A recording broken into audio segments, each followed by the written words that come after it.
Selamat siang adik-adik semua. Selamat siang, Pak. Siang, Pak. Ya, Siang, Pak. Siang, Pak. Siang, Pak.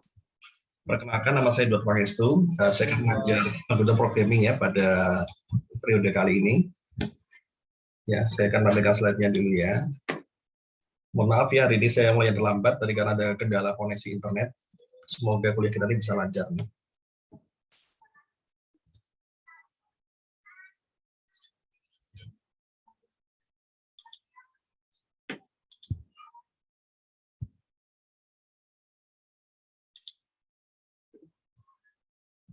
Oke, jadi pada pertemuan kali ini, ya ini kan kita kelas besar ya, jadi ada 3 kelas kan semua, digabung jadi satu. Jadi pada sesi ini saya akan bahas 3 topik, ya, itu introduction, berikutnya format input output, dan yang berikutnya operator, operan, dan arithmetic. Ya. Lalu 2 topik selanjutnya yang 4 sama 5, yaitu mengenai program control selection dan pointer array, ini akan dibahas di kelas kecil nanti ya. Di kelas kecil ada 2 pertemuan, kita akan bahas ini ya masing-masing.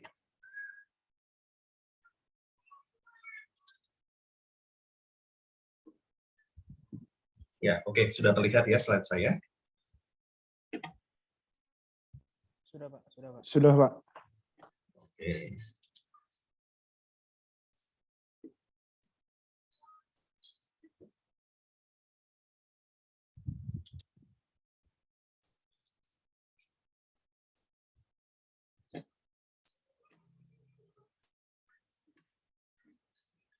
Ya, kita mulai ya. Nah, di sini penanyanya mungkin sudah tahu ya, bisa dicek di LMS di Kudus Maya kalian. Jadi di sini dapat nilai bagus itu sangat mudah, ya, nggak susah. Kalian masuk aja, nggak pernah bolong absennya, ya. Sudah dapat ini 10 poin cuma-cuma, ya kan? Lalu misalnya diskusi aktif dapat 10 lagi cuma-cuma. Jadi cuma aktif di forum dan datang aja selama kuliah dapat 20 poin cuma-cuma. 80% dari mana sisanya? Dari tugas kelompok, tugas individu, kalau rajin, nah dapat 20 sampai 50%. Ini skor maksimalnya. Jadi itu ujian akhir cuma 30%, nggak gede, ya kan? Kuis cuma 30%. Ya. Jadi intinya adalah kalian kalau kerjakan tugas saja dengan rajin, dengan rapi, sebaik-baiknya ya, nah, itu dapat poinnya bisa maksimal. Dapat nilai A pun mudah sekali. Ya, biarpun exam sama kuisnya bisa jelek nih, ya kan? Ya jangan jelek amat pokoknya ya. At least dapat 70 ke atas masih bisa. Ya. Oke, lalu berikutnya, nah ini mengenai tugas nanti. Ini apa caranya ya, supaya seragam ya. Jadi saya minta nanti tugasnya itu menggunakan Microsoft Word, ya kan, diketik yang rapi, oke. Terus cantumkan juga di halaman awalnya itu ada name sama nama, dan juga compiler, ya karena kita tahu ya, kita di sini kan pakai bahasa C, ya. Jadi bukan C++ ya, jadi bahasa C, dan compiler itu banyak sekali kita bisa jumpai. Nah, jadi supaya seragam, nanti saya akan menentukan compilernya. Kalau terlalu banyak compiler juga saya pusing meriksanya kan.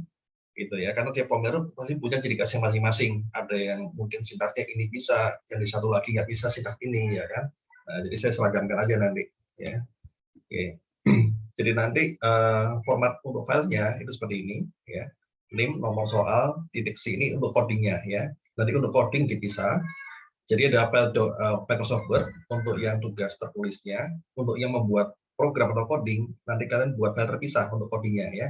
.c gitu. Nah, ini contohnya seperti ini. Oke. Berikutnya adalah ini perlu diperhatikan. Nah, selama saya meriksa, kalau saya compile tugas kalian ya, pastikan jangan sampai terjadi compile error ya. Langsung saya nolkan dengan codingnya kalau compile error. Gitu. Karena biasa dalam satu tugas itu ada soal coding, ada soal teori, ya kan. Nah, nanti kalau codingnya nggak bisa dikompil ya nol gitu ya. Dapat nilai dari teori saja. Nah, kalau menyontek misalnya, saya lihat menemukan coding yang sama misalnya, mungkin juga berganti variabelnya saja. Nah, itu ketahuan nanti. Langsung dapat nilai 30. Ya. Terus nanti misalnya ada tugas yang misalnya ada kesalahan apa, nggak sesuai dengan soal, tentunya saya masih minta revisi ya. Nah, itu nilai maksimal 80 kalau revisi. Ya, nggak bisa 100. Kalau nggak perlu otomatis 0 ya, by sistem. Ya. Kadang-kadang ada juga mungkin siswa yang terkendala waktu, mungkin sambil bekerja kalian ya. Nah, mungkin ada proyek-proyek dari kantor yang harus selesaikan dengan segera. Nah, saya punya saran, misalnya kalian nggak sempat bikin tugas nih, buat aja apa adanya dulu. Jangan sampai nggak ngumpul sama sekali. Kalau nggak ngumpul, ya otomatis dapat 0 by sistem ini. Saya nggak bisa bantu berrevisi. Tapi andai kata kalian misalnya ngumpulkan apa adanya deh semampu kalian, biarpun belum selesai nggak apa-apa. Saya bantu kan dengan revisi. Jadi revisi itu biasa seminggu ya. Hari ini kalian ngumpulkan nih, deadline di Senin. Saya bantu revisi seminggu kemudian. Maksimal 80. Ya masih mending daripada dapat 0 ya kan. Jadi jangan sampai nggak ngumpul sama sekali ya, sayang ya. Oke, jadi tolong waktunya di manage juga ya. Nah, berikutnya adalah compilernya. Oh, sebentar ini yang lama. Sebentar ya, saya ganti slide dulu nih. Sorry. Ini slide yang lama ini.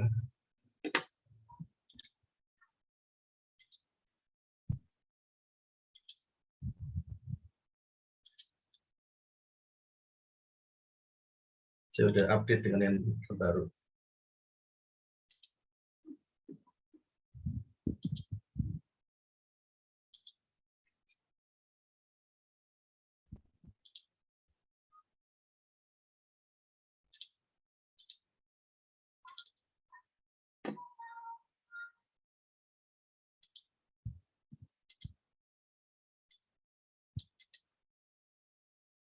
Nah, ini ya.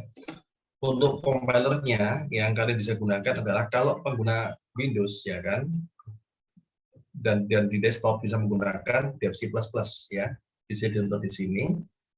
Atau kan saya pengguna Mac atau pengguna Linux ya, OS yang lain, bisa menggunakan online compiler yang saya tentukan pakai yang online GDB saja ya.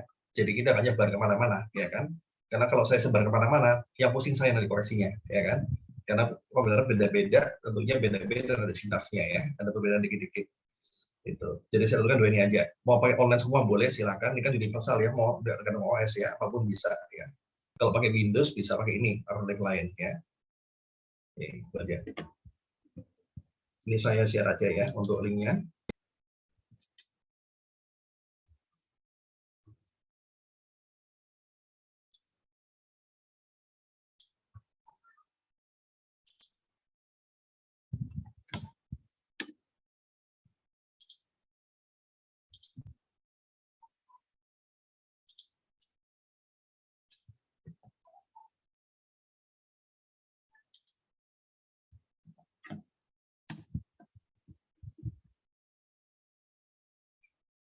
Ya, saya sudah kirim linknya di kolom chat ya, bisa di copy atau mungkin di screenshot, silahkan.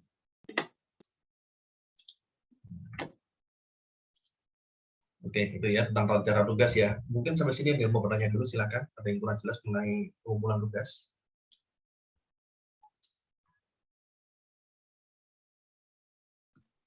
Selamat Ya. pagi, Pak. Ya, pagi. Silahkan ada yang mau bertanya. Tanya, Pak. Tadi, maaf kurang agak jelas untuk yang pengumpulan tugas. Itu kan ada yang bentuknya dokumen sama yang compiler itu bagaimana Pak yang dokumennya, Pak? Gini, jadi nanti untuk tugas, kalian mengumpulkan 2 jenis file. Microsoft Word sama file coding. Ya kan? Karena dia bukan pasti ada codingnya. Nanti file tersebut dikompres menggunakan WinZip atau RAR. Ya. 2 kali kalian upload ke Windows Maya. Gitu ya.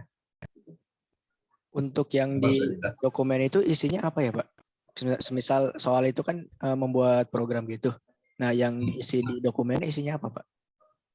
Di dokumen itu nanti soalnya ada beberapa macam nih. Jadi ada soal teori, ada soal coding ya. Nah, itu sih soal teori, ya kan. Andai kata kalian mau misalnya mencantumkan codingnya di situ juga boleh, silakan. Tapi untuk coding itu harus dicantumkan juga di file yang terpisah. Karena mau saya compile, ya kan. Kalau di Word semua kan tulis codingnya, saya susah compile-nya ya kan. Saya harus copy satu-satu, kan ribet ya kan. Nah, jadi makanya saya minta ini, untuk yang file coding kalian harus kopikan lagi ke file yang terpisah ya. Sebenarnya saya untuk compile-nya gampang. Itu tujuannya. Dan jangan misalnya ya jangan lupa juga ada juga yang dulu saya pernah ingat ya, ada mahasiswa itu nggak pakai file yang terpisah codingnya, pakai Word semua. Nah, dan Word-nya itu dia bukan tulisan tapi gambar. Gimana saya cara compile gambar sekarang? Ayo, ya. Gitu kan. Jadi nggak bisa ya kan. Makanya di sini saya tetapkan untuk coding dibuat file terpisah ya. Gitu. Kadang-kadang ada yang lupa tuh di capture dari compilernya, ditempel gambarnya ke Word. Nah, lupa dia itu bukan tulisan tapi gambar, nggak bisa dikompil tentunya ya. Oke, ada lagi yang mau bertanya? Satu lagi sih Pak, untuk yang tadi compilernya itu yang Bapak kasih tahu aja atau boleh yang lain Pak? Hari ini aja, nggak boleh yang lain. Oh, Ya. siap Pak. Jadi hanya dua pilihan ini aja ya. Untuk yang universal online GDP karena online dia ya. Kalau untuk pengguna Windows bisa pakai ini alternatifnya. C++. Ya. Baik Oke. Pak, terima kasih. Ya, sama-sama. Ada lagi yang mau bertanya? Oke, kalau nggak ada saya mulai materi ya. Oke, jadi di sini kita mulai mengenai introduction to algorithm programming. Ya, di sini saya nggak akan panjang-panjang ya. Jadi ada definisi algoritma, ada pseudocode, ada flowchart, ya sama sejarah C. Oke, algoritma itu apa? Ya, prosedur for solving a problem. Ya, jadi suatu prosedur untuk memecahkan sebuah masalah. Ya, jadi urutan langkah-langkahnya apa aja dikerjakan di algoritma. Ya. Oke, langsung aja. Nanti contoh adalah algoritma. Algoritma rise and shine algorithm. Ya, kalau kita bangun pagi ngapain? Ya, get out of bed, take off your mask, ya, take a shower dan sebagainya. Ini urutannya kita lakukan ketika bangun pagi. Ya. Oke. Berikutnya adalah langkah-langkah pengembangan sebuah algoritma. Jadi semua algoritma pasti ada 3 bagian, ya. Minimal dengan program kita, ya. Nah, ada input, ada proses, ada output. Jadi apa sih input dari data itu? Inputnya itu apa aja? Lalu bagaimana prosesnya? Dan apa hasil yang kita harapkan? Pasti 3 bagian utama itu. Ya. Oke. Ini adalah contohnya ya. Nah, jadi di algoritma itu tadi ada problem definisinya. Tentunya kita tahu dulu apa sih masalahnya. Masalah apa yang mau kita pecahkan. Dari masalah tersebut kita buat modelnya, lalu kita desain algoritmanya. Ya. Oke, langsung aja ya. Nah, contohnya adalah ini. Contoh problemnya. Finding the solution or root of quadratic equation. Ya, tentunya kalau di sama SMA kan masih ingat ya, persamaan kuadrat bisa diselesaikan dengan rumus ABC kan, atau rumus kuadrat. Nah, bentuk kuadrat itu S kuadrat apa kita baca ya. Jadi inputnya nanti berupa nilai A, B, dan C. Ini data yang diperlukan atau sebagai inputnya ya, A, B, dan C. Nah, ini ada koefisiennya kan kita masukkan. Nah, nanti modelnya bagaimana? Nah, modelnya adalah menggunakan rumus kuadrat ya. Rumusnya kan min B plus minus kan, akar dari B kuadrat min 4AC atau diskriminan per 2A. Nah, ini adalah rumus lawan kuadrat. Ya, gitu. Ini modelnya. Oke. Berikutnya adalah kita desain algoritmanya. Nah, ini ya. Algoritma itu seperti contohnya ini adalah flowchart ya. Mungkin ada yang sudah tahu ya flowchart seperti apa. Jadi diawali dan diakhiri dengan ini, simbol seperti ini. Jadi start sama stop simbolnya sama ya. Gitu. Nah, berikutnya adalah input. Untuk input simbolnya adalah jajar genjang ya, input ABC nilai koefisien tadi. Berikutnya adalah persegi panjang dalam untuk proses ya. Rumus-rumus yang digunakan untuk apa? Untuk isi variabel juga bisa di sini ya. D sama dengan B kuadrat min 4AC ya. Berikutnya dicek di sini apakah D-nya negatif. Kalau D-nya negatif artinya adalah imaginary atau nggak punya akar, nggak punya solusi. Kalau D-nya nggak negatif berarti 0 atau positif. Nah, baru masuk ke rumus kuadrat tadi ya, ada hasilnya gitu. Selanjutnya adalah print X1 X2. Jadi print solusinya apa ya. Setelah itu stop, selesai. Nah, ini contoh flowchart ya. Oke, setelah flowchartnya jadi, kita pindahkan ke coding ya kan. Nah, ini untuk coding. Oke, di contoh screenshot ini adalah Visual C++ ya, tapi kita nggak pakai ini ya, kita pakai yang tadi ya. Oke, lalu di-compile sebagainya. Nah, ini adalah output-nya ya. Oke, itu contohnya. Nah, jadi bagaimana kita bisa buat algoritma tadi? Yang pertama tadi pakai flowchart tadi ya, yang udah gambarnya. Berikutnya bisa gunakan pseudocode ya. Pseudocode itu adalah seperti bahasa Inggris sederhana ya. Kita akan bahas pseudocode-nya dulu. Nah, jadi pseudocode itu kan ada bahasa Inggris yang sederhana yang kita gunakan sehari-hari ya. Seperti ya if, else, print dan sebagainya. Oke. Nah, jadi basic computer operation adalah seperti ini, ada input, output, compute ya, ada compare dan sebagainya. Nah, untuk input ada beberapa keyword bisa digunakan, misalnya read, get, atau input ya. Contohnya read bilangan, get text code dan sebagainya. Untuk tampilkan hasil ke layar bisa menggunakan print atau write dan sebagainya. Ya, ini contohnya print dan tulisan university, write apa dan sebagainya. Ini buat tampilkan ke layar. Oke. Berikutnya compute, ya compute adalah untuk menghitung ya, untuk menghitung tentunya kita perlu operator matematika ya, ditambah kurang dan sebagainya ya. Oke, berikutnya adalah untuk storing value to an identifier ya, untuk mengisi nilai ke sebuah variabel ya. Bisa menggunakan ini set counter to 0 ya. Ini contoh pseudocode ya, atau total dengan price times quantity ya, seperti ini. Oke, lalu compare adalah membandingkan dua buah nilai ya. Kita bisa menggunakan if ya, if apa yang mau dibandingkan dan ngapain setelah itu. Kalau nggak sesuai, else berarti apa yang dilakukan gitu ya. Berikutnya adalah repetition atau looping. Ya, looping di sini kita bisa menggunakan do while. Ya, do while diakhiri dengan and do. Ya. Do while apa yang mau dicek di sini. Lalu kalau ini memenuhi syarat, apakah statement yang mau dikerjakan? Nah, selama dia memenuhi syarat ya. Kalau sudah terus and do selesai. Oke. Ini contoh dari pseudocode. Misalnya algoritma menggunakan kalkulator. Ya. Nyalakan kalkulatornya. Ya, MD ini value kosongkan do. Nah, ini adalah untuk input price ya, push plus button. Jadi ini untuk menjumlahkan angka yang gitu aja, diulang-ulang while all prices have been input ya. Kalau sudah selesai print total price start of calculator. Jadi istilahnya seperti ini. Contoh penulisan pseudocode ya, seperti ini. Oke, ini saya skip aja ya, dan bisa kalian baca ya. Jadi semua materi ini bisa kalian download ya dari Windows Maya ya, semua sudah ada di situ.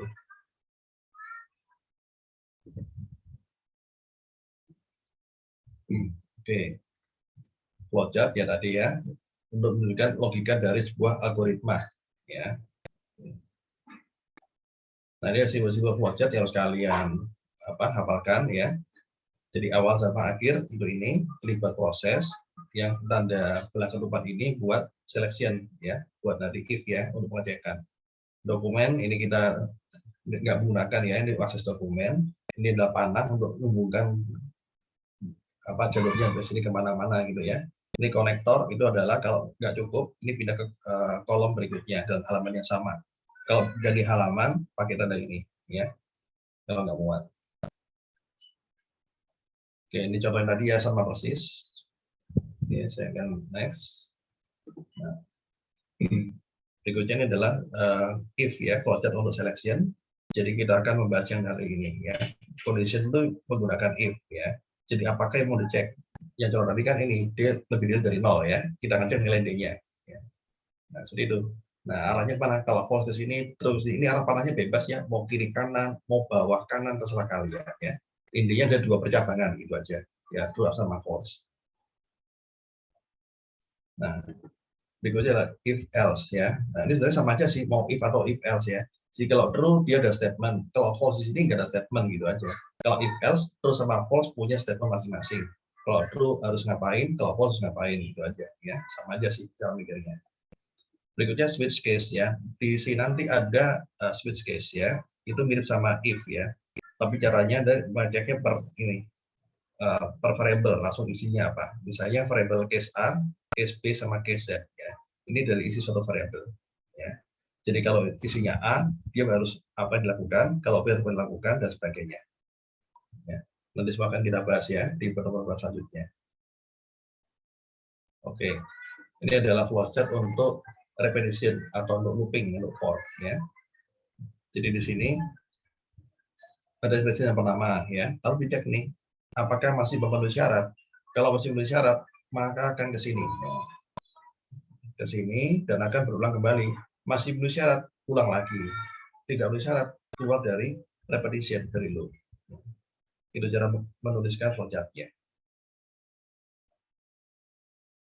Ya, well juga mirip ya. Jadi ada kondisi yang diuji, selama memenuhi syarat dia akan terus berulang. Ya. Oke, ini do while ya. Jadi ada perbedaannya. Jadi sebenarnya sama-sama looping, tapi ada perbedaan penulisan aja ya. Oke, tadi misalnya kalau for seperti ini ya. Jadi pengerjakan di sini lalu diulang-ulang terus ya kan. Nah, kalau untuk while pengerjakannya sama kayak for tadi di sini di awal, lalu tapi beda penulisan aja ya. Nanti kita akan bahas juga ya dalam coding itu beda sintaksnya. Kalau untuk do while ya dia statementnya di sini. Jadi lakukan statement dulu, baru dicek, ya, cek kondisinya. Ya. Kalau sebelum tadi dia ngecek kondisi dulu, baru lakukan statement, itu bedanya. Kalau dual, lakukan dulu, baru dicek. Ya, jadi pengecekannya di akhir, ya, setelah statementnya dijalankan. Oke. Ini adalah tips untuk menulis algoritma, ya. Having the right logical flow to solve the problem. Ya, jadi punya logika yang jelas, ya, yang benar. Ya, producing the correct output in a time efficient manner. Ya, jadi harus menghasilkan output yang tepat, ya. Berikutnya adalah gunakan bahasa yang tidak ambigu, ya, bahasa yang mudah dimengerti dan mudah diterapkan dalam bahasa pemrograman apapun, ya. Jadi semua bahasa pemrograman itu sama aja flowchart-nya, ya, cuma bahasanya berbeda-beda. Ya. Di sini kita gunakan bahasa C, ya. Oke. Berikutnya adalah structure theorem, ya. Oke, jadi ada 3 control structure, ya, yaitu adalah sequence, selection, dan repetition. Ya, 3 ini yang ada di program kita biasanya. Sequence, selection, sama repetition. Nah, sequence itu berarti apa? Urutan, ya. Jadi urutan dari awal sampai akhir itu apa yang dilakukan. Ini pasti berurutan semua, nggak mungkin lengkap-lengkap, ya. Pasti urut semua. Itu kecuali ada perintah yang harus menunjukkan dia pergi kemana, ya. Berikutnya adalah selection. Selection tadi menggunakan if dan else, ya, seperti ini. Ini juga ada di program biasanya. Oke. Berikutnya repetition, yaitu pengulangan. Bisa dual, bisa for, ya tadi contohnya. Jadi 3 ini adalah kontrol dalam program yang biasanya ada. Oke. Berikutnya sejarah dari C, ini saya nggak bahas banyak, ya. Jadi diawali dari tahun 67 dari Martin Richard, ya. Tahun 70 Ken Thompson-nya ini menggunakan membuat ini versi awal dari Unix atau Linux, ya. Oke, dan sebagainya. Yang nanti dibaca, ya. Saya akan langsung lanjut ke materi selanjutnya. Oke, sorry ya kalau saya agak ngebut ngajarnya karena harus 3 PPT dalam sekali ngajar ini. Kalau ada yang kurang jelas silakan diinterupsi aja, tanya nggak apa-apa, ya. Jadi saya persilakan, ada yang mau tanya silakan aja langsung, ya.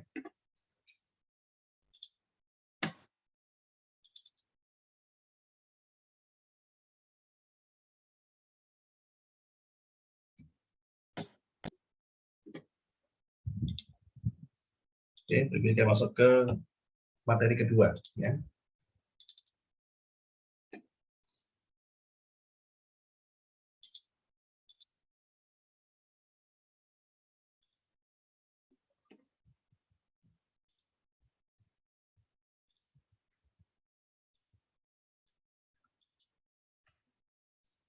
Ya, mengenai format input dan output, ya. Oke, langsung aja. Dia ada apa yang kita bahas, ya, mengenai library dan variabel dan sebagainya. Oke, dalam bahasa C kita mengenal library. Apa itu library? Library itu adalah sekumpulan perintah yang bisa kita gunakan, ya. Contohnya nih, kalau kita include math, ya kan tadi ada include apa, ya, di headernya C. Jadi di awal program itu pasti ada include-nya dulu. Library apa yang mau kita gunakan, ya. Yang standar adalah ini STDIO, ya, standar input output, ya. Karena program pasti punya input dan output, jadi ini pasti kepake, ya, di mana-mana, ya. Kalau kita menggunakan fungsi matematika, kita bisa include math.a, ya, untuk handle matematika, ya. Oke, untuk string berarti menghandle untuk operasi pada string, ya, dan sebagainya. Ini contoh library, ya. Berikutnya adalah struktur dari program C. Ya. Jadi bagaimana strukturnya itu, ya, seperti ini. Langsung aja, ya. Nah, ini. Jadi ada 4 ini struktur dalam C, ya. Tapi yang biasanya kita gunakan, yang umum, ya, itu adalah yang 4 ini yang kita sering pakai. Integer main, lalu ada return zero-nya, ya. Itu. Jadi lain bukannya nggak bisa, tapi yang umum adalah yang keempat ini, ya. Yang 2 juga umum, tapi kalau yang di coding yang kita gunakan nanti itu baik online GDB maupun yang C++, itu mereka sintaknya yang keempat ini, ya. Oke. Jadi di sini yang umum adalah 2 dan 4, ya, tapi nanti yang kita gunakan adalah nomor yang keempat. Oke. Jadi return yang zero ini maksudnya adalah norma program exit, ya. Jadi programnya selesai dengan tanpa error maksudnya dengan normal. Oke. Nah, ini contoh coding sederhana ya. Nah, yang pertama ini dia pasti error. Kenapa error? Dia nggak ada include-nya. Jadi setiap coding harus ada include-nya dulu di awal. Library apa yang mau kita gunakan ya? Ini adalah library yang wajib ada karena menghandle input dan output pada program ya. Gitu. Nah, ini baru nggak error ya. Di sini printf adalah perintah untuk menampilkan tulisan ke layar ya atau output ke layar ya. Welcome to minus ada /n. Ini maksudnya dalam new line. Jadi setelah ditampilkan dia enter pindah baris baru di bawahnya. Lalu return 0 ya, program selesai. Nah, ini contohnya. Oke. Berikutnya adalah ini coding style-nya, ini sama aja dua ya kan. Jadi misalnya di sini kurung bukanya di bawah ya. Determine dalam kurung, terus ada kurung kurawalnya di sini. Nah, kalau di sini kurung kurawalnya di samping sini ya. Ini di bawah, nggak masalah sama aja ya. Karena orang kan punya style-nya masing-masing ya. Itu udah jadi masalah. Nah, untuk memberikan komen pada program ya, biasanya kalau program sudah panjang, sebaiknya diberikan komen supaya kita mudah untuk memahami ya. Mungkin kita lupa ini buat apa ya statementnya ya, dikasih keterangan ya. Cara berinya seperti ini ya. Kalau lebih dari satu baris pakai slash bintang dan diakhiri dengan bintang slash ya. Kalau dalam satu baris aja ya bisa pakai double slash seperti ini. Jadi bebas. Oke. Berikutnya escape sequence dalam C ya. Apa escape sequence itu adalah karakter khusus ya. Misalnya yang tadi yang kita lihat adalah /n itu adalah untuk new line ya. Jadi ketika kita print ada ininya, dia akan pindah ke baris bawahnya. Kalau kita menggunakan /t, dia akan tab ya, seperti masuk ke paragraf baru ya, lompat beberapa karakter gitu ya, dan sebagainya ya. Berikutnya ada karakter identifier dan keyword dalam C ya. Oke, jadi C bisa mengenali semua jenis karakter ya, asalkan dalam kode ASCII semua pasti bisa dikenali ya, apapun bisa ini. Oke, berikutnya yang penting adalah penamaan ya, penamaan variabel, penamaan function ya. Jadi nama apapun dalam C ya itu adalah case sensitive ya. Jadi huruf besar kecil itu beda ya. Jadi contohnya dari variabel ini namanya x1 itu ya. Nah, lalu underscore total ya, ini contohnya. Kalau yang nggak boleh itu diawali dengan angka. Jadi awal dengan angka itu nggak bisa.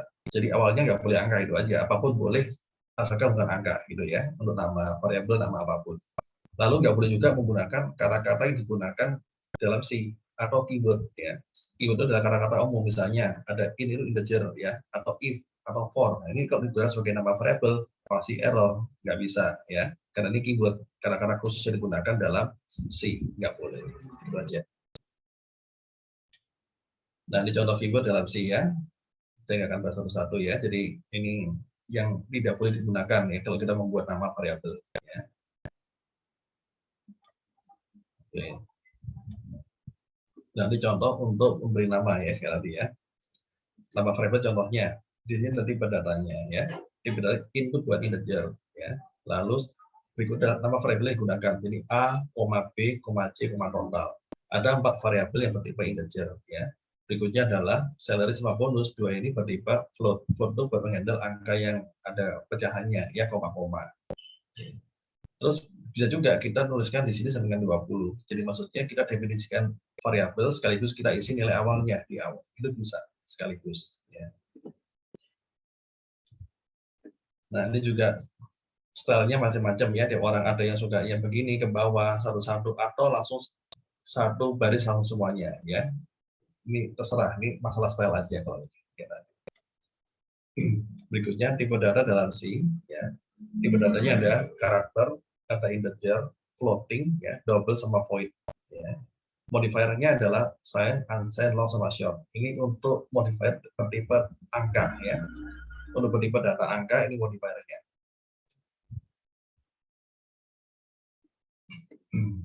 Nah, ini adalah ukuran di memorinya ya. Jadi kalau char itu memakan alokasi tempat 1 byte di memori ya. Di char ini ada 2 macam, ada unsigned char, ada char. Bedanya apa? Kalau unsigned, berarti kan sesuai dengan namanya, tidak bertanda. Jadi nggak bisa minus, semuanya juga plus. Ada yang nanti angkanya dari 0 sampai 255. Kalau chart biasa, itu berarti minus juga bisa dari minus 128 sampai 127. Tapi range-nya sama, isinya 256, ya kan? 256 ya, atau 1 byte. Gitu. Dan demikian seterusnya ya, integer juga ada ini. Unsigned berarti positif semua ya, sini. Terus kalau integer aja dari minus 30-an sampai 32.000 dan sebagainya. Ya, ada juga ini sort, tadi kita gunakan modifier ya. Kalau sort artinya apa? Integer yang diperpendek gitu ya. Jadi ukurannya sama seperti cara tadi ya. Itu atau long ya. Kalau long berarti diperpanjang ya. Jadi 4 byte ya. Jadi semua ini tergantung kebutuhan kita ya. Jadi kita nanti kalau membuat program itu sesuaikan dengan kebutuhan ya. Misalnya kita membuat program untuk input usia. Nah, kalau usia itu sebaiknya pakai apa kita? Yang tepat apa kira-kira? Integer, Pak. Integer. Oke. Ada yang lain punya pendapat? Karakter bisa, Pak. Karakter bisa.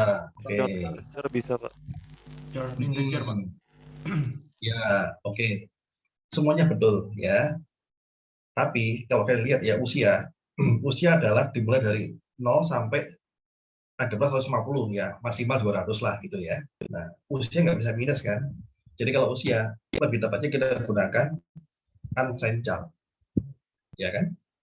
Gitu. Untuk usia. Karena kalau kita pakai chart, ya nggak apa-apa juga, betul ya. Tapi minus kan nggak kepake di usia. Nggak bakal ada, ya kan? Gitu. Jadi kita gunakan tipe data yang tepat untuk data tersebut, itu maksudnya ya. Demikian pula kalau kita mau menyimpan nilai mahasiswa misalnya, nilai rentang dari 0 sampai 100 aja, gitu kan? Ya udah, pakai unsigned chart juga bisa. Pakai chart juga boleh sih, nggak apa-apa ya. Jadi kita gunakan tipe data yang seefisien mungkin, jangan sampai memakan alokasi memori yang banyak, tapi nggak berguna, mubazir, ya kan? Kalau programnya udah panjang sekali, itu akan ngefek, bisa lebih berat nih programnya. Ya. Jadi gunakan memori yang efisien, ya, jangan sampai boros memori, itu ibaratnya. Atau jangan sampai memorinya terlalu irit, nggak muat datanya. Contohnya nih, mau menyimpan data saldo, ya, saldo rekening di bank ya kan, mau hemat memori nih, pakai integer aja, berarti uangnya sampai 32.000 aja dong. Kalau uang 100.000 nggak masuk dah, nggak bisa ya kan. Gitu. Kalau misalnya uang, kita gunakan apa di sini? Bisa pakai long, ya. Lebih tepatnya unsigned long. Kalau minus kan enggak, ya. Gitu. Atau pakai float, ya. Kalau saldo biasanya pakai float sih, ada koma-komanya ya, kalau di rekening ya. Nah, jadi sebagai pakai float atau ini long double, paling aman pakai long double. Jadi yang paling besar aja, gitu. Mungkin ada di sini triliuner gitu kan, uangnya banyak ya, jadi pakai ini aja long double. Jadi nggak pusing, ya. Oke, itu sekilas mengenai tipe data ya. Berikutnya konstan adalah konstanta, itu adalah nilai yang didefinisikan di awal. Ya. Oke. Jadi contohnya adalah ini. Kita buat konstan ya, kita pakai const di sini ya. Lalu tipe datanya apa? Float. Ini adalah variabel yang kita buat ya, misalnya p. P nilainya 3,14 sebagainya. Ini kita buat sendiri konstannya. Atau kita buat apalagi constant integer apa misalnya, bebas ya. Berikutnya adalah size of. Ya, size of ini adalah untuk mengetahui ukuran ya dari suatu data ya. Nah, ini contohnya kalau pakai DFC tadi DFC++ ya. Kalau integer itu 4 byte. Kalau pakai yang DOS ini udah nggak dipakai ya. Sekarang udah simpelnya Windows semua ya. Ada 2 byte ya. Oke, sekarang kita masuk ke input output operation. Ya, oke. Ini adalah untuk output, ada printf, ada putchar, ada push dan sebagainya ya. Oke, untuk sintaksnya untuk printf seperti ini ya. Saya langsung ini aja ya, lewati dulu. Ini akan lebih jelas nanti kalau kita coding ya, itu akan lebih jelas. Oke, ini adalah untuk putchar, jadi untuk menuliskan satu karakter ke layar ya, satu karakter. Kalau put s itu untuk menuliskan apa? Ya satu string ya, bukan satu karakter aja. Ya satu string. Mau satu karakter juga bisa. Jadi put ini bebas, mau satu mau banyak boleh ya. Lalu buat input ada scanf, ada getchar dan sebagainya ya. Oke, langsung ke contohnya aja. Nah, scanf ini contohnya ya.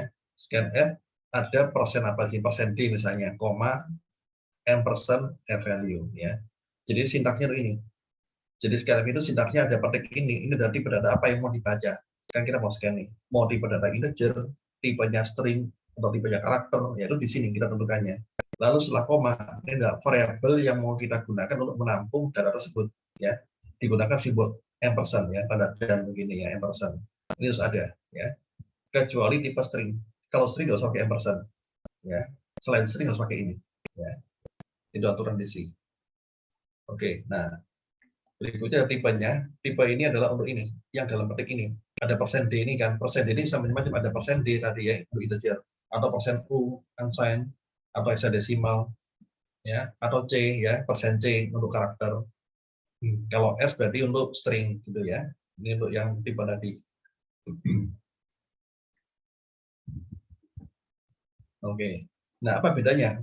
X biasa dengan ampersand X. Nah, jadi misalnya di memori kita itu ini ya, ada variabel X di memori.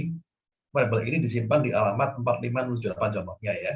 Nah, nilai X adalah 234. Kalau nilai X adalah 234 nilainya. Tapi kalau ampersand X ini adalah menampilkan alamat dari variabel X, yaitu alamatnya di 45078. Itu bedanya. Si ampersand itu menyatakan alamat. Oke, berikutnya contoh scanf ya. Scanf tadi bisa menggunakan persen apa gitu kan. Ini bisa sekaligus. Jadi nggak hanya satu aja. Bisa kita membaca 4 variabel. Di sini contohnya 3 variabel sekaligus ya. Mau 3, mau 4 terserah. Bisa sekaligus. Ya borongan begini.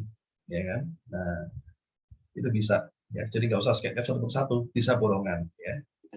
Nah, cara masukinya dipisahkan dengan tanda spasi tentunya ya.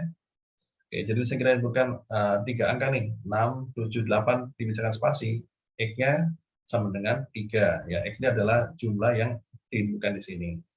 Kalau kita inputnya kebanyakan, 4 angka misalnya, 6, 7, 8, 9, X-nya tetap 3. Karena kita hanya menyediakan 3 tempat untuk variabel yang dibaca. Ya, tetap 3 yang ditangkap. Ya. Nah, berikutnya adalah getjar adalah untuk membaca satu karakter ya dari keyboard ya. Ini caranya ya. CH dengan getjar ya pakai tanda kurung. Oke. Kalau getS untuk membaca satu string ya. Jadi nggak bisa satu karakter tapi bisa satu string. Oke. Berikutnya untuk formatting. Nah, di sini tadi ada persen D, persen apa. Ini ada juga parameter tambahan, nggak cuma itu ya. Bisa untuk menambahkan lebarnya, mungkin arah kiri, arah kanan, itu di sini ya. Jadi flagnya di sini, kalau nggak ada isinya ya arah kanan gitu ya. Kalau untuk angka, kalau min dari arah kiri, kalau min plus untuk positif negatif value ya. Terus kalau dari D, tadi sudah ada ya. Ini untuk tipe datanya tadi, desimal, jar dan sebagainya. Untuk tipe yang long ya, bisa seperti ini misalnya persen LF ini berarti long float ya, atau misalnya long integer L sama D. Kalau dijadikan integer, kalau long integer pakai LD ya, itu tipenya. Oke. Nah, berikutnya adalah kalau kita membaca suatu kalimat ya, misalnya kita membaca string good morning everyone ya. Oke, tentunya nanti yang dibaca hanya good aja ya. Contoh tadi yang mana tadi?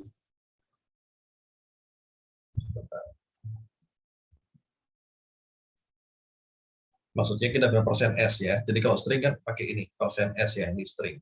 Kalau kita pakai persen S, maksudnya ini persen S yang ini ya. Kalau kita inputnya good for everyone, yang kebaca di memori itu hanya good saja.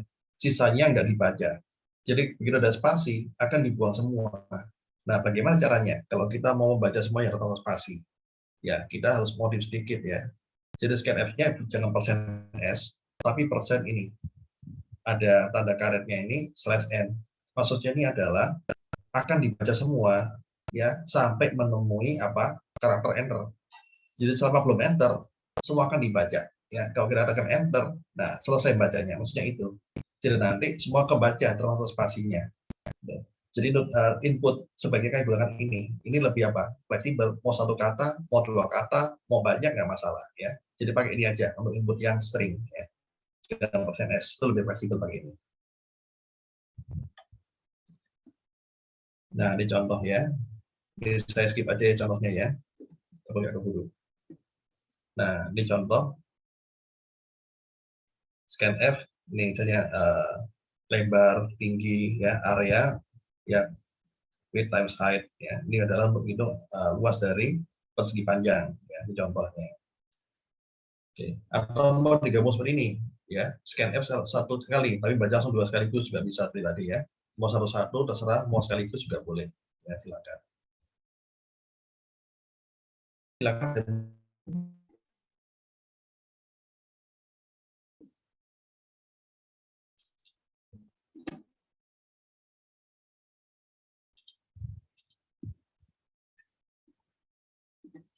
Oke, sekarang juga materi selanjutnya ya. Permisi Pak, saya ada pertanyaan. Ya, silakan.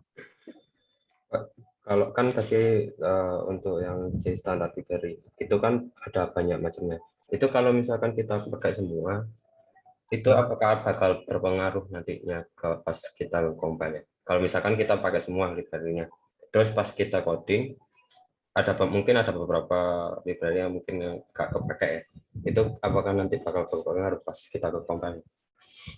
Maaf tadi awalnya suara kurang jelas dengarnya. Oh, Jadi sorry kan agak gemas suaranya. oh Ya. ya maaf Pak. Kan yang C standar library kan ada banyak tuh contohnya. Nah misalkan kita pakai semua. Yang tadi coba saya tunjukkan dulu ya supaya jelas.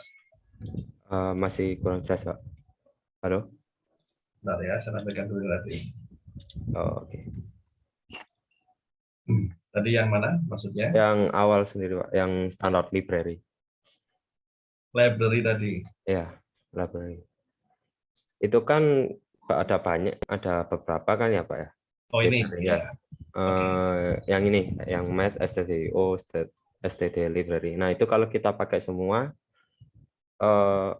itu nanti apakah bakal berpengaruh pasti kopanya? Misalkan kita pakai semua ya Pak. Terus setelah kita tulis codingnya, mungkin ada beberapa yang gak kepake. Terus kalau kita compile semua itu apakah berpengaruh Pak di hasil compile-nya Pak?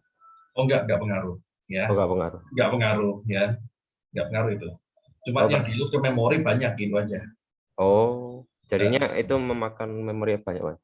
Gitu. Iya, jadi mubazir ya. Kita pakai library yang kita nggak gunakan ya nggak berguna buat apa gitu ya.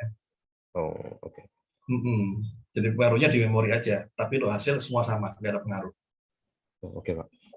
Ya, jadi gunakan library sesuai kebutuhan aja ya. Oke. Ya, oke. Ada lagi pertanyaan? Pak, saya mau tanya Pak. Silakan. Saya Michael Abraham Cantulenan. Tadi di 5 slide sebelum terakhir kalau nggak salah scan F-nya itu ada yang nggak pakai N Pak. Itu bedanya apa ya Pak?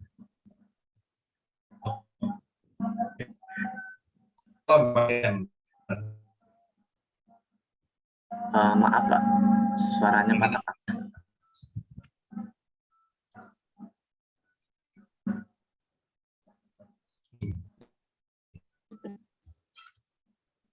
Kalau gini aja deh, saya tunjuk langsung ya. Ini saya kadang kerja setoran nih ya, makanya saya ngebut. Oke. Bentar ya, saya mungkin lewat demo sedikit.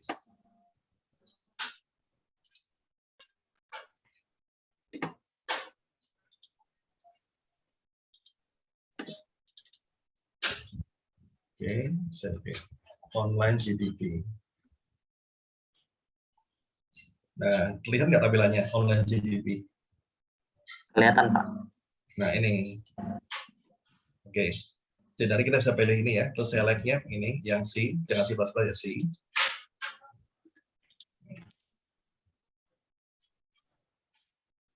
Nah, ini saya hapus aja deh, menemui layar ini. Oke, tadi misalnya kita print F misalnya masukkan angka, gitu ya. Terus kita mau scan F nih. NF misalnya angka adalah tipe integer ya, persen D gitu ya. Lalu kalau integer kita gunakan apa di sini? Ampersand, misalnya saya punya variabel namanya N misalnya. Yang namanya terserah kalian, bebas ya. Jangan lupa buat variabel di sini integer N ya, begini deklarasi awal ya. Oke. Setelah itu kita mau tampilkan hasilnya. Printf ya. Misalnya hasil apa misalnya? Hasil kuadrat gitu ya contohnya ya. Hasil kuadrat sama dengan, nah berarti di sini N dikali N ya. Nah, ini bisa sini. Oke. Kita lihat tampilannya ya. Angka misalnya 4. Sebentar.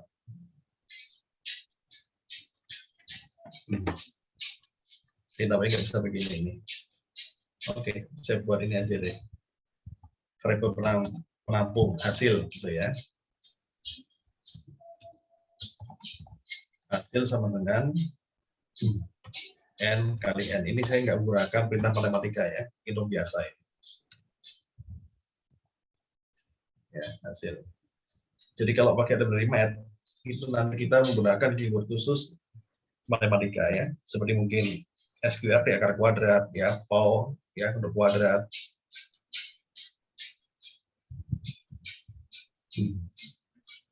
Oh, sebentar, saya lupa masukin ini tipenya.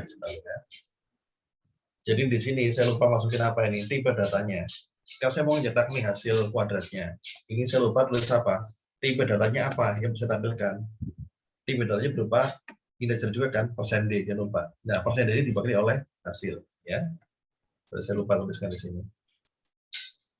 Nah, angka misalnya 5, hasilnya 25, gitu ya. Oke, tadi saya coba lagi, kalau nggak pakai hasil, langsung N kali N. Itu harusnya bisa juga ya, tanpa hasil. Ini saya close, jadi komen begini. Double slash, saya run. Nah, 5. Ya, sama aja ya kan. Jadi mau pakai variabel hasil bisa, langsung ini juga bisa ya, bebas. Gitu. Oh, oke, Pak. Terus Bisa. kalau tadi ada yang nggak persen Pak, itu bedanya apa ya Pak? Ada yang N aja. Coba sekarang kita tampilkan slash N gitu ya. Ada slash N di sini. Persen N Pak. Persen N. Sorry. Yang simbol dan N maksudnya. Tadi ada yang nggak simbol dan N. Oh ini. Simbol dan ini digunakan untuk tipe data selain string. Ya, ini kan bukan string, harus pakai dan. Kalau nggak ada simbol N, hasilnya kacau nanti. Ya, error di sini. Coba ya kita masukin ya. Kalau misalnya N-nya kita hapus, apa yang terjadi? Ya. Ini ada warningnya di sini, ya kan? Ada warningnya, harus pakai N. Ya, coba kita masukin angka 5. Apa hasilnya nanti? Nggak bisa, ya kan? Oh, berarti kalau integer harus simbol N ya gitu ya? Iya, selama bukan string ya. Kalau string nggak pakai N, kalau selain string pakai N semua.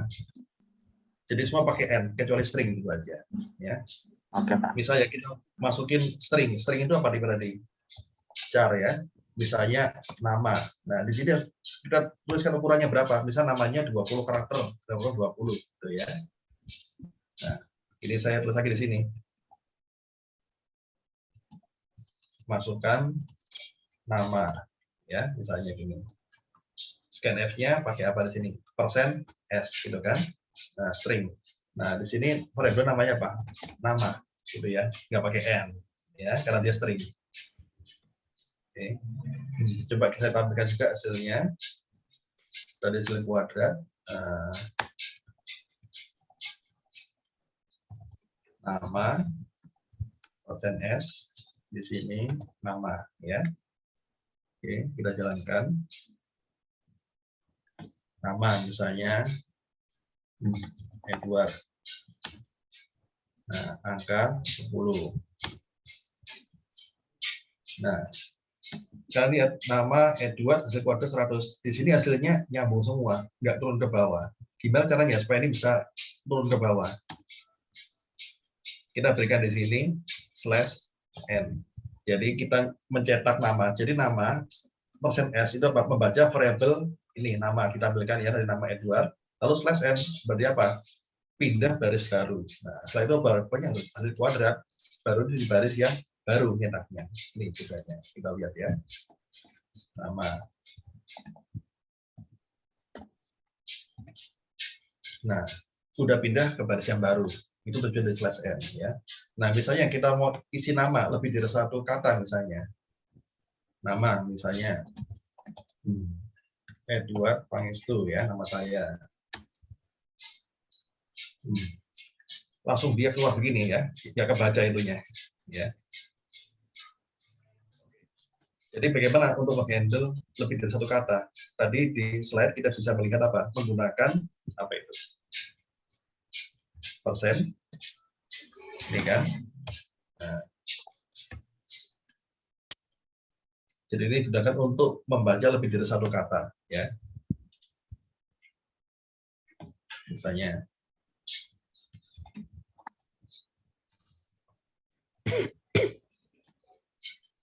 angka. Nah, kebaca semua, ya kan? Ada spasinya pun kebaca, ya.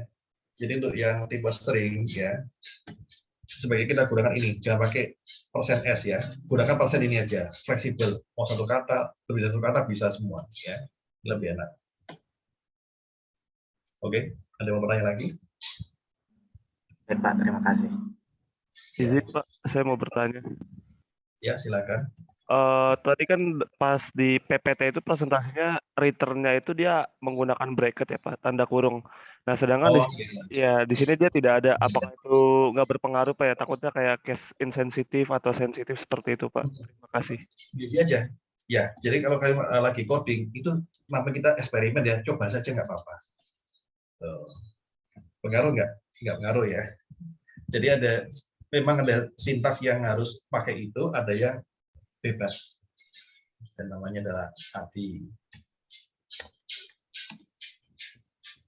Ya, jadi nggak masalah. Ada kurungnya atau nggak ada kurungnya, ini bebas ya. Oke, terima kasih Pak. Ya, jadi intinya adalah kalian harus sering eksperimen gitu ya, harus mengetahui kira-kira sintaks ini gimana cara pakainya ya. Ada yang sensitif atau enggak. Contoh tadi kalau return itu enggak sensitif, mau ada kurungnya atau enggak ada kurungnya, ya it's okay kalau mengisi gitu ya. Tapi kalau yang lainnya ini ya, ini harus tepat aturannya, nggak boleh beda ya. Ya, oke, sudah jelas semuanya ya. Itu saya sudah sudah share ya codingnya ini di kolom chat. Kalau mau copy silakan. Oke, berikutnya saya akan kembali ke materi.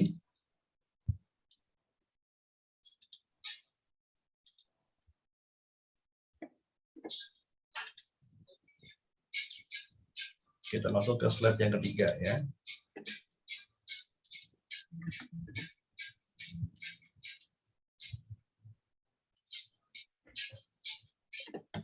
Ya, operator, operand, and arithmetic.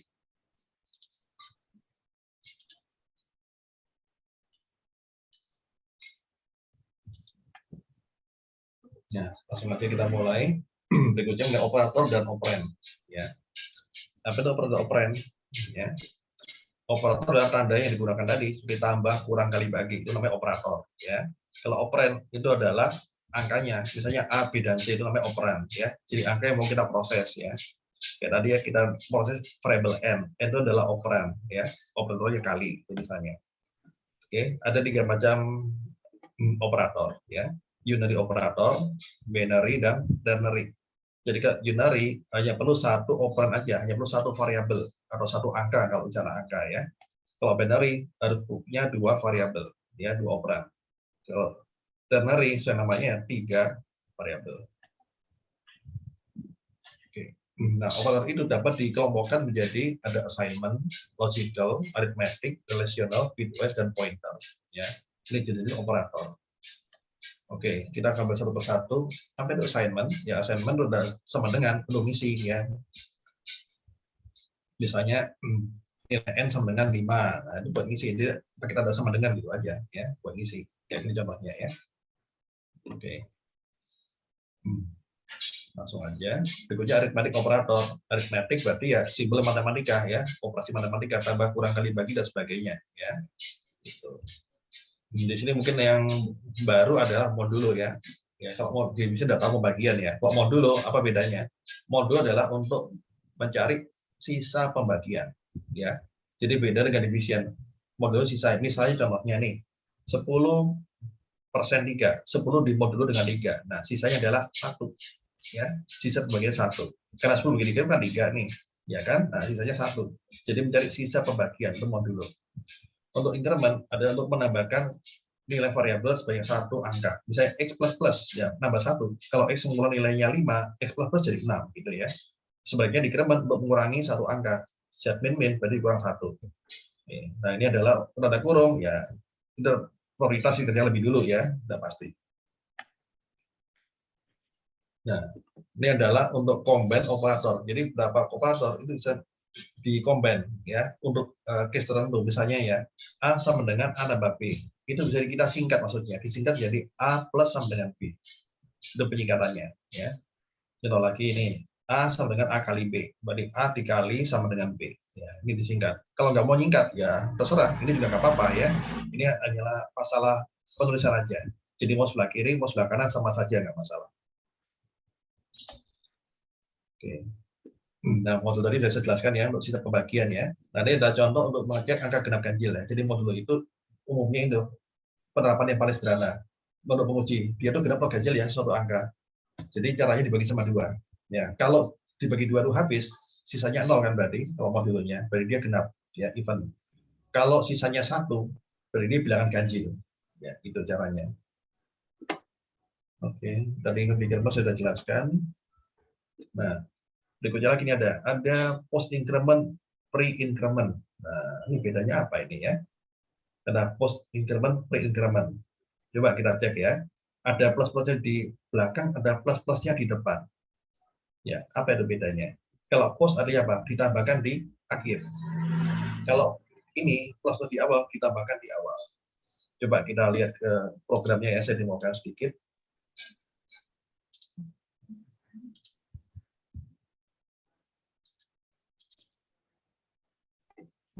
Nah, kita ke sini sekarang. Oke. Bisa kita punya 2 variabel A sama B ini ya, A sama B. Saya menunjukkan bedanya post increment dan pre increment ya.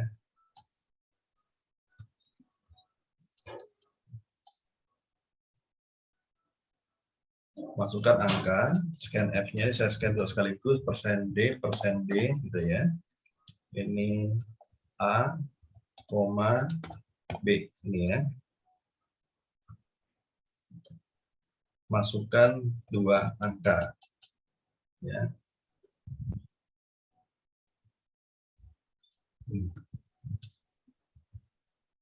Terus di sini saya mau increment di sini ya kan.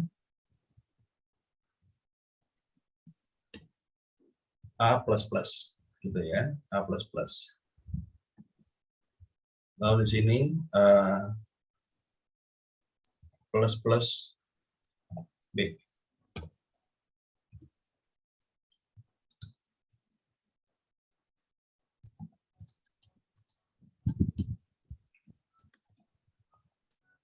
Sebelum ya.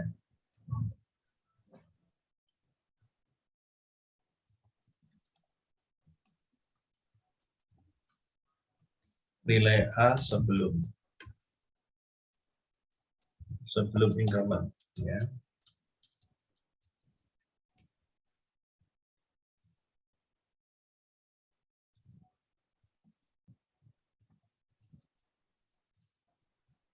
Jangan lupa slash n ya sebagai garis baris slash n ini B.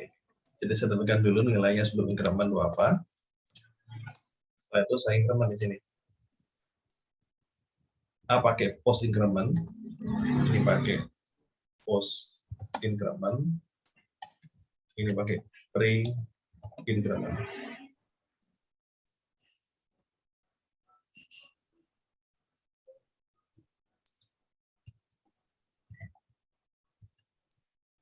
Nah, caranya gini.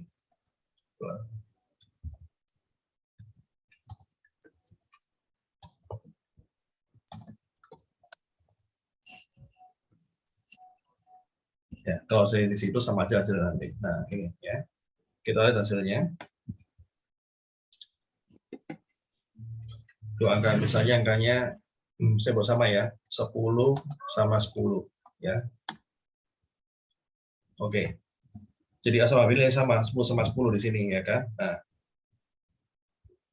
Oh, ini saya baca belum semua ya. Salah ini. Ini setelah, kan bingung bacanya ini. Setelah, ini setelah. Ya. Nah, kalau saya mau kasih enter lagi, saya juga gini, printf cuma /n, itu juga bisa, nggak masalah. Jadi berpindah baris saja ya. 10, 10 ya. Oke. Sebelumnya kan 10 sama 10 sama ya kan. Nah, untuk nilai A ya kan, dia tetap 10 setelah increment. Nilai B 11. Kok bisa 11? Nah, bedanya apa? Ini prosesnya ya. Jadi pada saat post increment ya, artinya apa? Dia kan di print dulu nih. Ya kan? Ini kan kita print ya, print nilainya A. Jadi nilai A dicetak dulu, baru ditambahkan kemudian. Makanya di sini ada 10 di sini, ya kan? Karena dia dicetak duluan, baru tambah. Jadi post itu apa? Ditambahkan di akhir, post itu akhir ya. Dicetak dulu baru ditambahin. Kalau yang pre-increment ditambahin dulu, baru dicetak. Ya, makanya di sini hasilnya B adalah 11. Karena B ditambahkan dulu, atau nilainya berubah dulu. Ya, itu bedanya. Jadi di sini keterangannya dicetak dulu, lalu ditambah. Ya.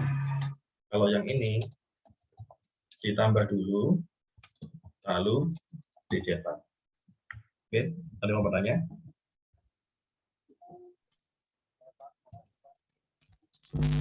Ya, silakan. Maaf, suaranya bisa lebih keras sedikit, suaranya enggak, kurang kencang suaranya. Halo? Halo Ya, Pak. ya oke. Saya mau tanya yang post Maaf, suaranya pelan lagi. Halo? Iya, ya, oke. Ya, saya mau tanya yang post increment Pak. Nah, Ya, for? itu yang post increment itu kan setelah dieksekusi baru ditambahin satu istilahnya. Ya, Pak. Ya, betul, betul. Nah, itu dalam case apa biasanya digunakan? Ya. Jadi dalam case apa penggunaan ini? Ya, itu tergantung kebutuhan aja sih. Ya. Jadi sih menyediakan fasilitas ini. Untuk case-nya nanti kita tergantung kebutuhan. Contohnya Pak, soalnya karena setelah dieksekusi kan masih sama. Kalau secara logikanya kan ya ngapain perlu pakai post increment gitu, secara basicnya gitu Pak. Kita sebenarnya dalam case contoh seperti apa yang mungkin ini bisa digunakan Ya, oke. Ya, jadi di sini tuh saya menjelaskan fitur-fitur pada C gitu ya. Untuk case-nya itu biasanya nanti dalam pemrograman ada kalanya kita kepikir, aduh bagaimana ada masalah seperti ini. Apa yang bisa kita gunakan? Ternyata ada fitur yang bisa kita gunakan, misalnya kayak post increment, print increment ya.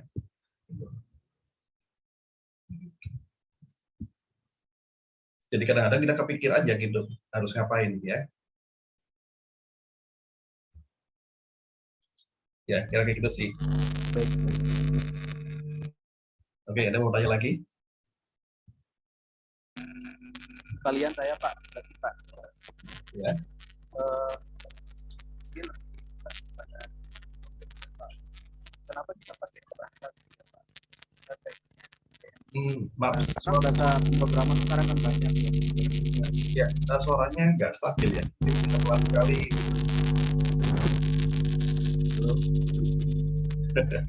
Iya Pak, maaf Pak. Kenapa ya Pak kita menggunakan pemrograman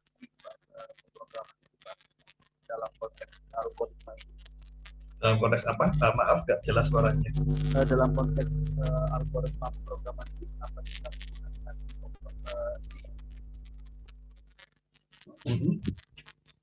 Bisa diketik nggak di kolom chat?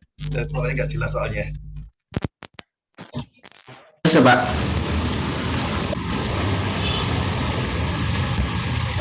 Noise-nya banyak nih, kan banyak noise-nya nih, jadi saya nggak jelas suara. Oke Pak, baik Pak. Nah, ini ada yang ketik di kolom chat ya. Post increment digunakan dalam loop. Ya, dalam loop. Ya, bisa juga ya. Di sini saya belum bahas soal loop ya. Oke, ini saya share dulu ya. Kalau loop itu gini misalnya ya. Kita buat loop ya sekarang.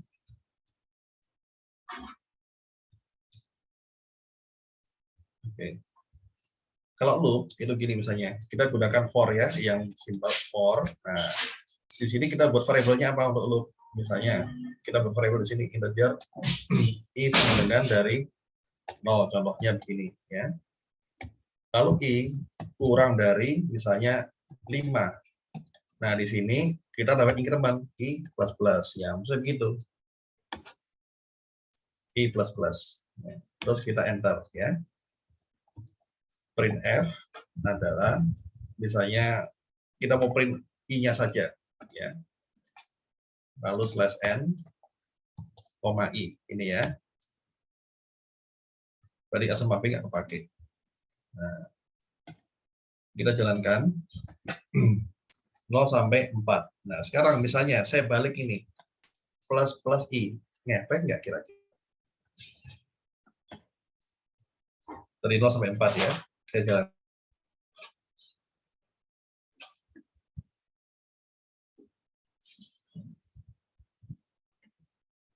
Nah, ini kadang ada servernya suka disconnect ya, saya ulang lagi ya.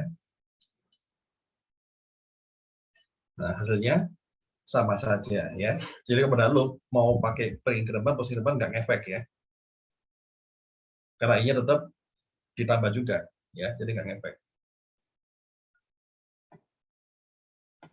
Oke, ini contoh loop sederhana ya.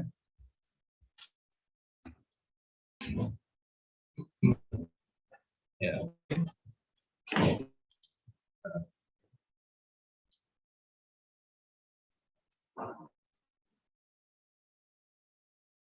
Oh, baik. Kenapa kita memilih menggunakan bahasa C? Oke, pertanyaan bagus ya. Kenapa ya kok nggak belajar yang lain? Bahasa misalnya VB gitu kan, atau bahasa apa ya yang lain ada. Nah, karena C itu sebenarnya induk dari bahasa yang lain, ya kan? Jadi C itu udah bahasa dasar di sini. Misalnya kalian mau ke arah apa? Web programming, tentunya kan nggak asing ya dari istilah Java, ya kan? Nah, JavaScript itu basicnya dari C.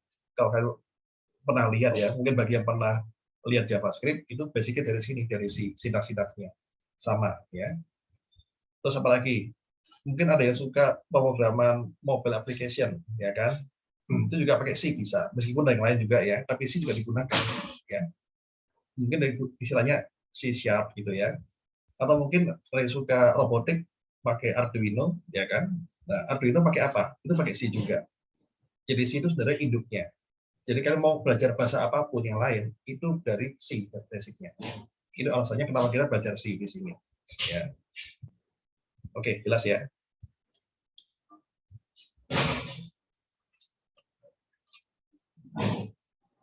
Oke, saya akan lanjut materi dulu ya.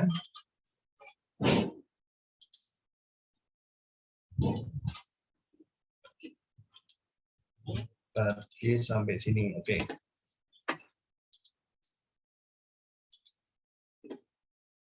Ya, jadi memang kalau yang bagian ini memang tidak terlalu signifikan ya. Ini sekedar kalian tahu aja, kondisi bisa seperti itu. Ya. Oke, tadi saya jelaskan ini.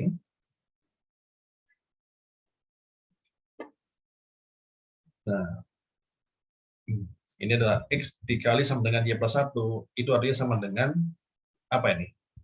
A, B, C atau D yang benar?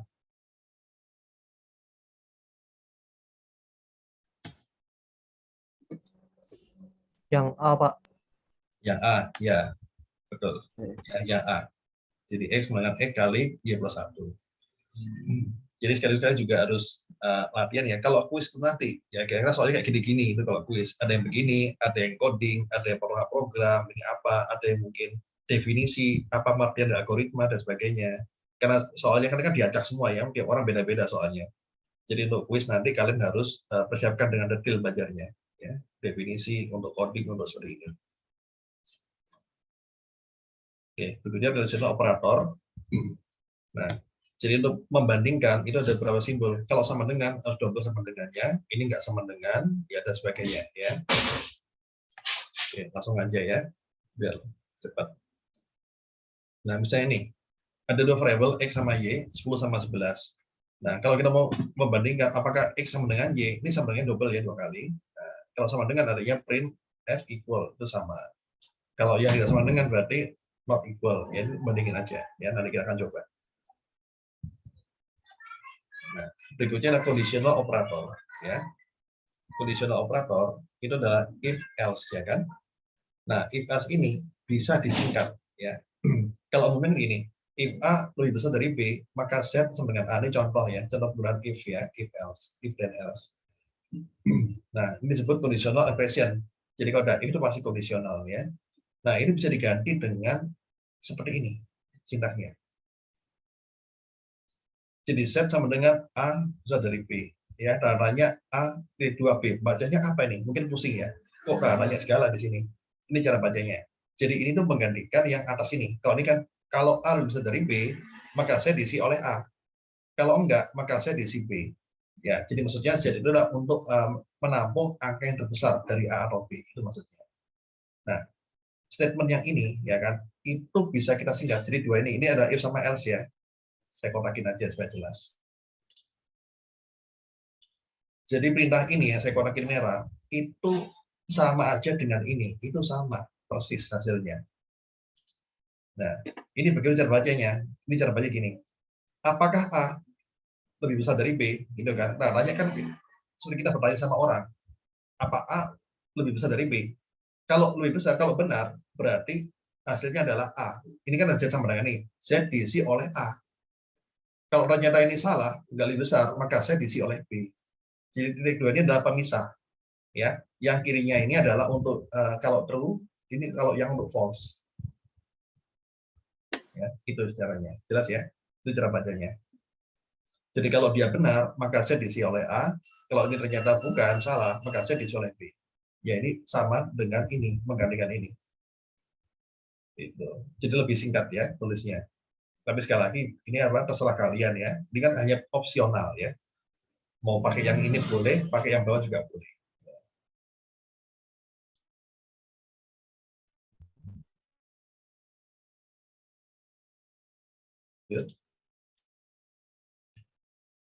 Iya Pak, jelas Pak.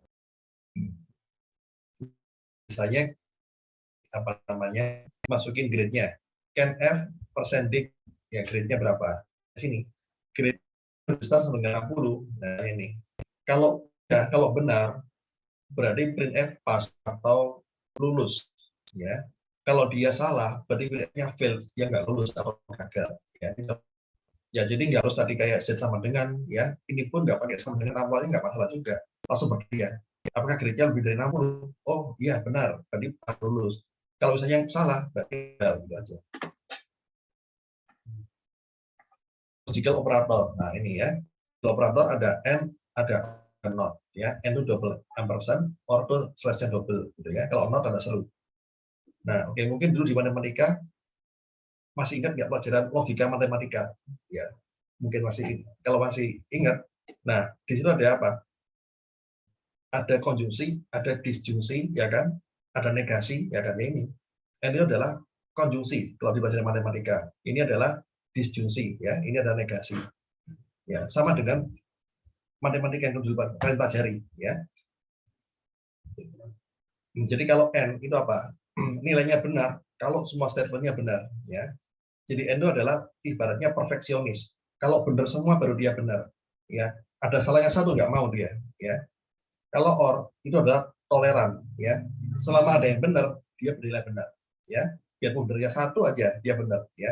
Nilainya salah kalau nggak ada yang benar, itu. Kayak or itu toleran, gampangnya begitu. Kalau not dia membalik aja, true jadi false, false jadi true, ya. Oke. Nah, berikutnya ini saya skip aja ya. Berikutnya bitwise operator, ya. Nah, apa itu bitwise operator, ya? Operator untuk bit, ya. Misalnya n itu adalah simbolnya n sendiri aja. Langsung contohnya supaya jelas ya. Jadi ada juga shift right, shift left, untuk geser kanan, geser kiri, apa itu semua, ya kan? Nah, ini contohnya begini. Kita punya variabel A isinya 24, B 35, ya. Lalu C untuk penampungnya. C adalah A dan B, ya kan? Nah, nilai C adalah 0. Nah, kok bisa ya? Dari mana gitu ya? Lalu A or B, dapatnya 59. Nah, kok bisa, ya kan? Oke, nah saya akan tunjukkan caranya, ya. Kita masuk ke coding lagi ya.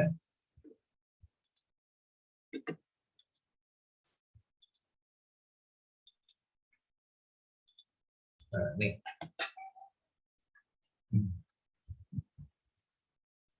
Oke, tadi apa isinya? A sama dengan 24 ya, saya buat sama. A sama dengan 24, lalu B sama dengan berapa tadi? 35. Ya. Lalu sudah gitu aja ya. Sama penampungnya itu C.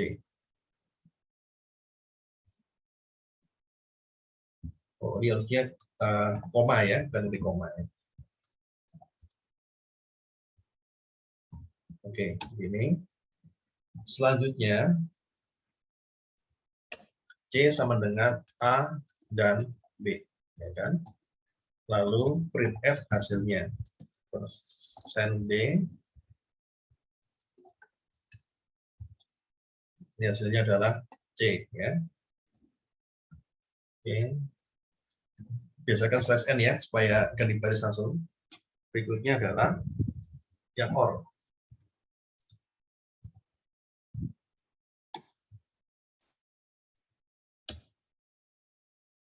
Nah, ini. Kita jalankan. Nah, ini ya, 0 sama 59. Cocokkan dengan slide-nya tadi. Nah, sekarang bagaimana? Kok dapatnya begini? Bagaimana penjelasannya? Oke, saya jelaskan sekarang.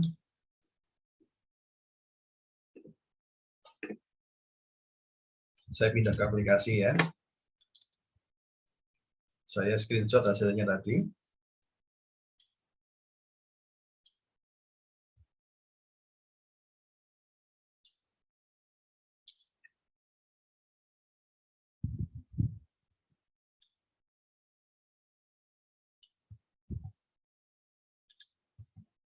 Nah, kita lihat hasilnya ya, ini screenshotnya.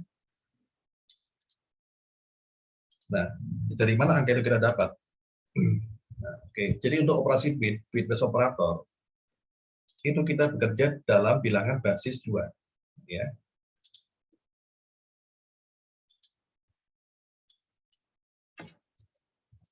Jadi bitwise, ya, bitwise operation. Ini yang kita gunakan adalah bilangan basis 2. Ya. Basis 2 itu ya 0 dan 1 aja digitnya, gitu kan, basis 2. Kalau angka yang bisa kita gunakan basis 10 kan, 0 sampai 9. Kalau basis 2 0 sama 1 aja. Nah, oke. Ini adalah inti dari bitwise. Ya.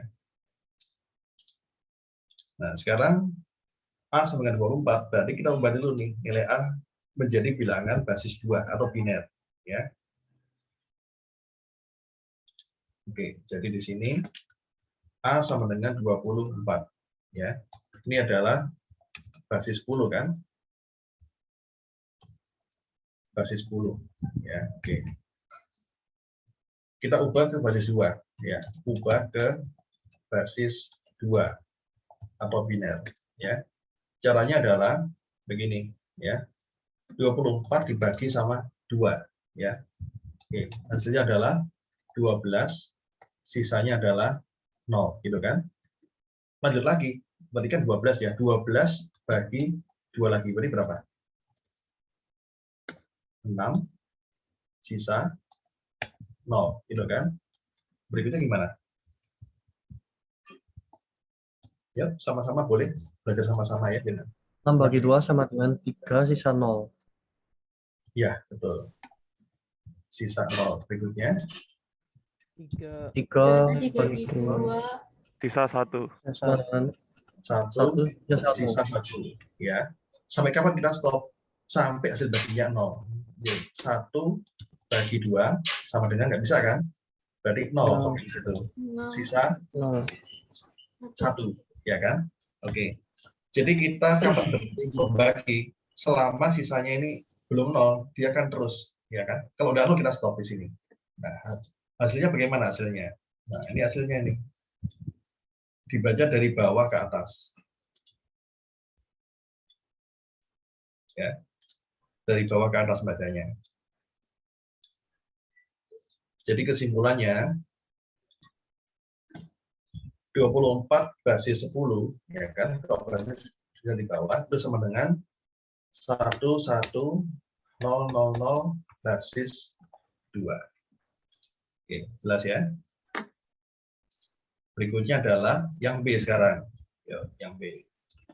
B tadi adalah 35, ya.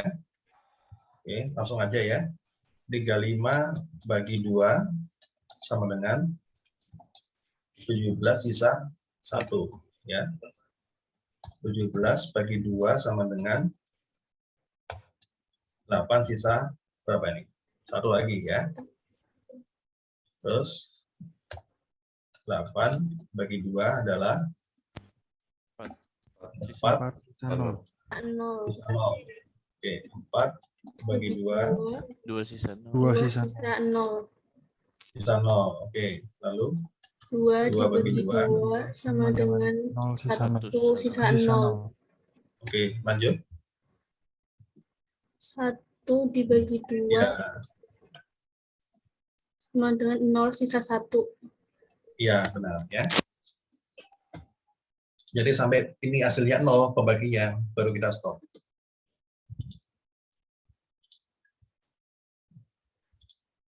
Oke, nah hasilnya dari bawah ke atas.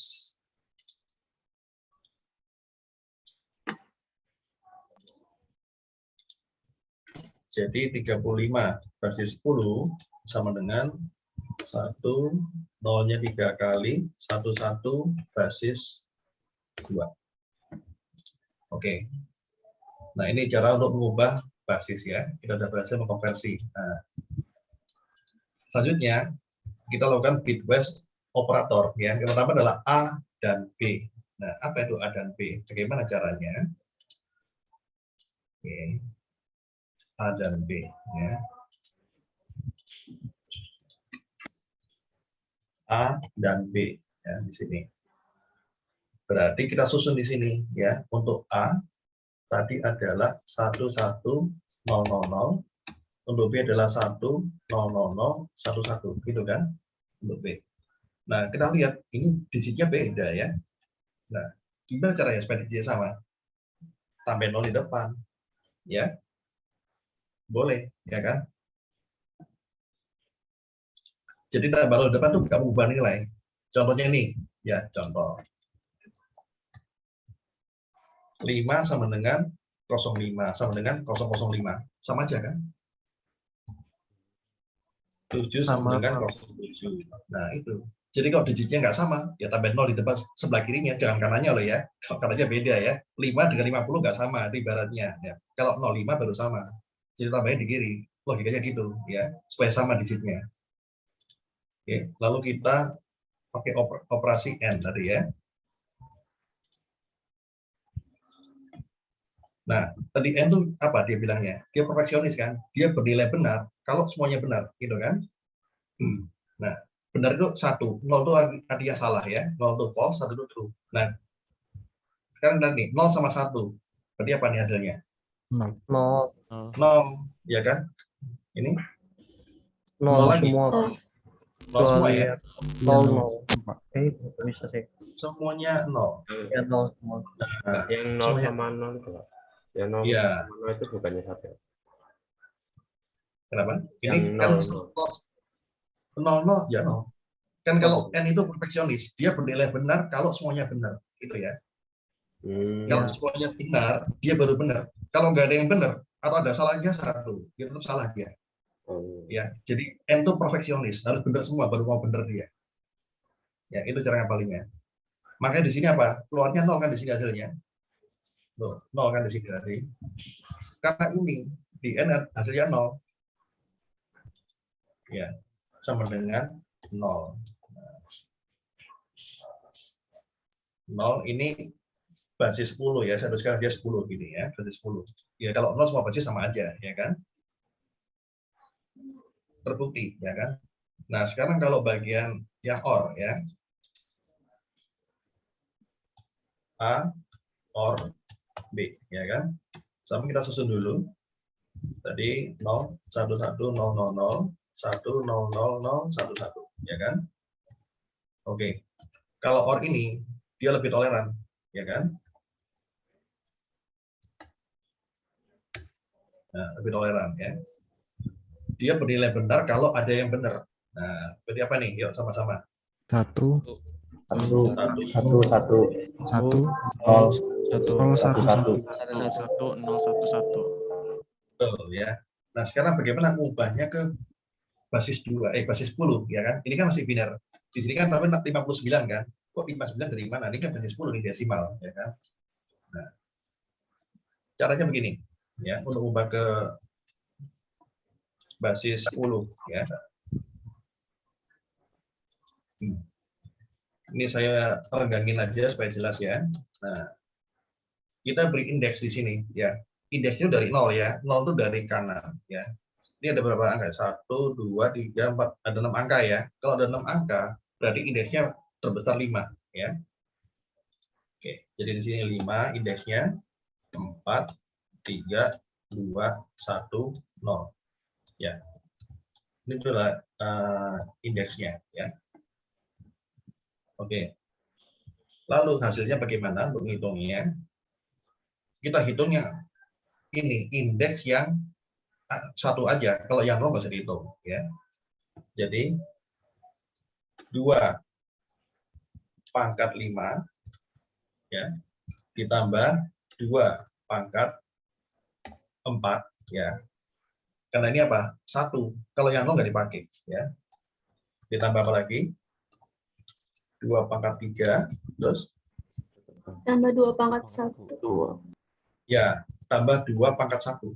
2 pangkat 2 nggak dipakai. Kenapa? Ini 0 atasnya. Nggak dipakai.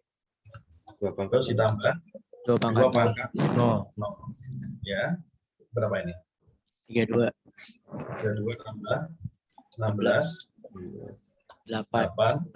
2. 1. Terus 1. Yuk, berapa dihitung? 59. 59. Nah, itu asalnya. Jelas ya? Jadi bitbase seperti itu, ya. Jelas, Pak. Oke, kalau mau di screenshot silakan.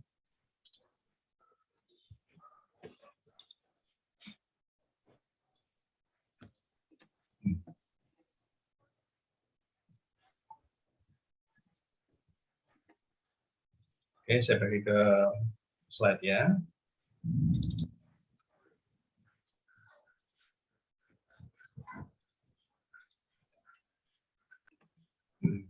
Nah, XOR juga sama ya. Jadi dari caranya mirip ya.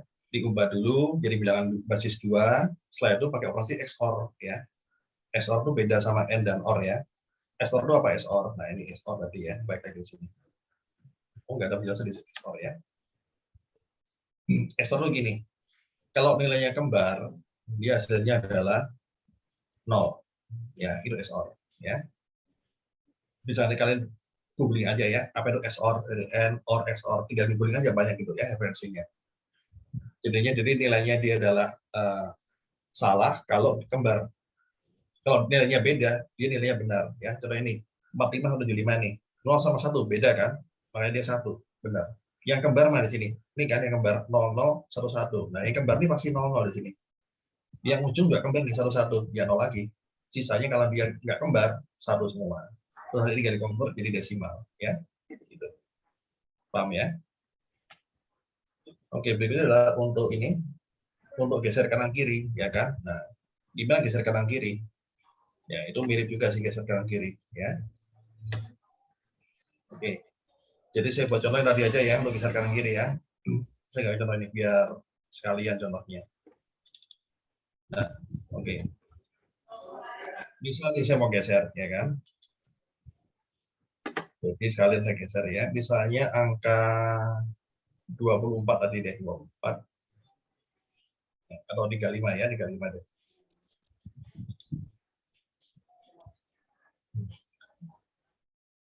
Jadi 35 geser 2 misalnya.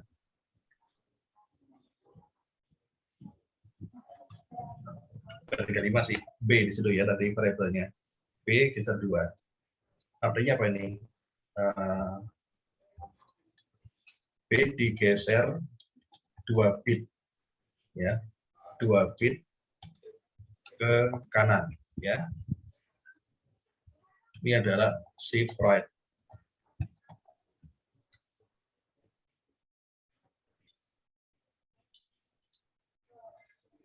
Oke. Nah, caranya adalah kalau geser tadi B satu dulu ya binarnya. B itu isinya tadi 1000011 gitu ya. Oke. Nah, untuk shift right shift left ya, itu tergantung tipe datanya ya. Kita menggunakan integer atau byte atau apa ya. Jadi di sini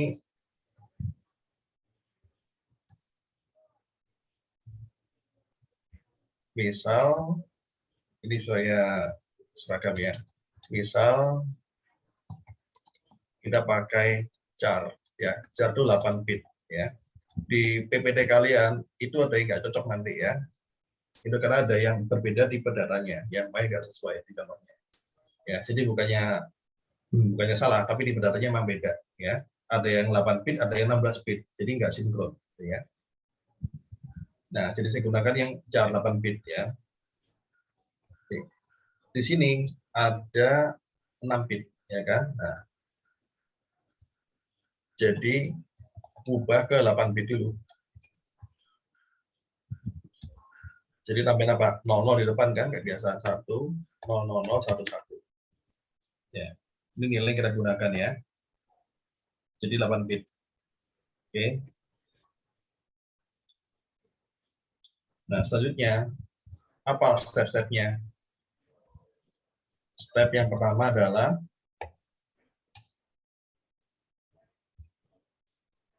ini saya pindah aja ke sini deh.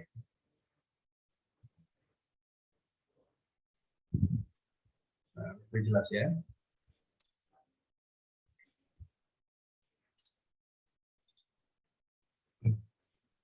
Step pertama. Hapus 2 bit di kanan ya. Itu step pertama. Oke. Sehingga menjadi apa nih? Semula ini yang mula-mula ya. Nah, hapus 2 bit di kanan. Jadi ini, ya kan? Kan terhapus yang kanan. Jadi hasilnya tuh ini, saya dihapus. Oke. Step kedua adalah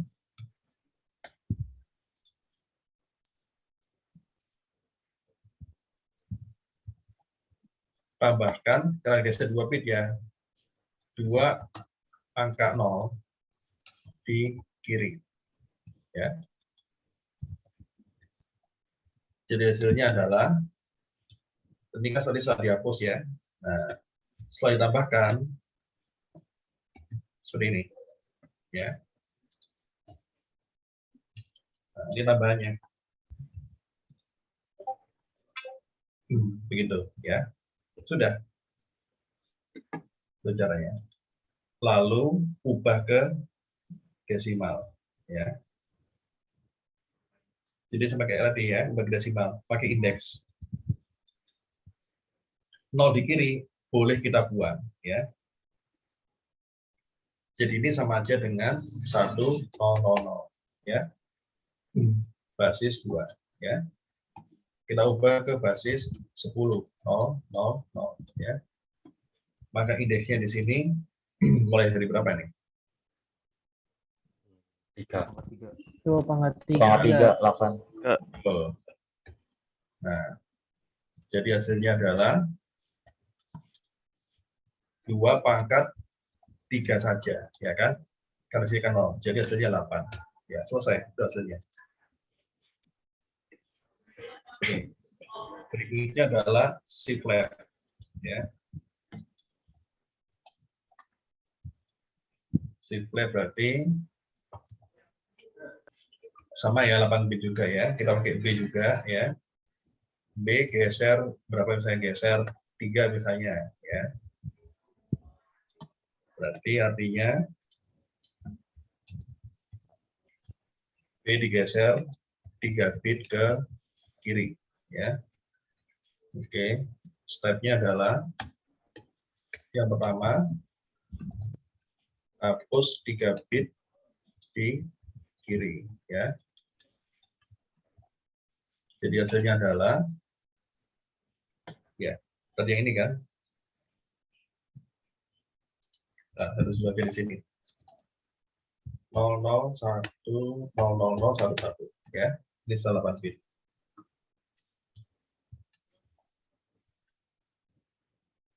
Oke, hapus juga di kiri. Berarti setelah kita hapus sisanya adalah 00011. Gitu ya. Berikutnya adalah tambahkan berarti apa? Ya, 3 angka. 3 angka 0 di kanan. Ya.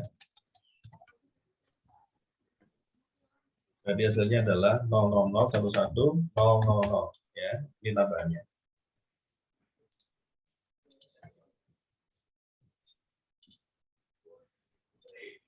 Oke. Nah, ini sama aja hasilnya dengan 1100 ya, basis 2. Oke, kita ubah ke basis 10. Berarti indeksnya mulai dari berapa? 2 pangkat 4. 4 pangkat 4. Ya, betul. 4, 3, 2, 1, 0. Oke. Jadi gimana? 2 pangkat 4, lalu? Tambah 2 pangkat 3. 2 pangkat 3. Ada lagi? Sudah. 16 tambah 8 jadi 24. Ya, itu hasilnya. Oke, paham ya? Itu contohnya. Nanti saya akan share juga ya gambarnya di forum ya. Oke, itu tentang shift right, shift left ya. Jadi bit west saya sudah jelaskan ya. Oke. Nah.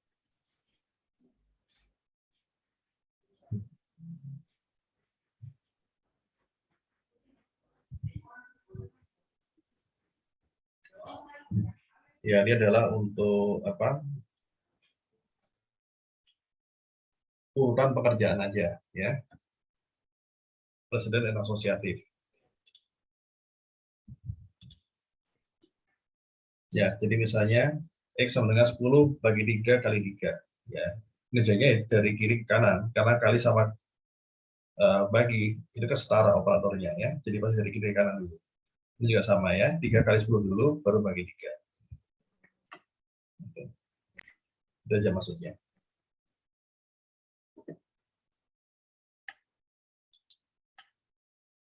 Ya, oke. Untuk yang ini sudah selesai materinya ya. Apakah ada pertanyaan?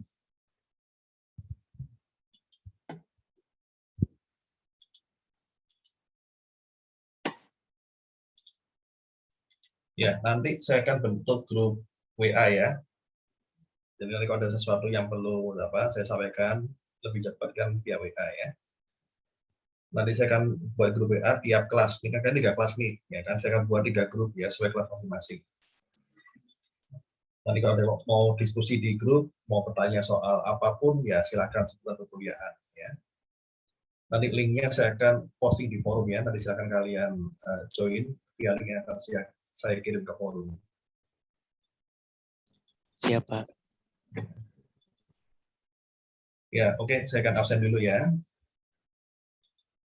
Ya, di sini saya nggak akan panggil satu-satu ya, karena banyak sekali nih ya.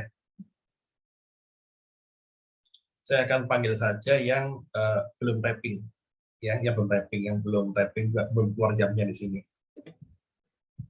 Ini partisipannya ada 90 lebih nih ya.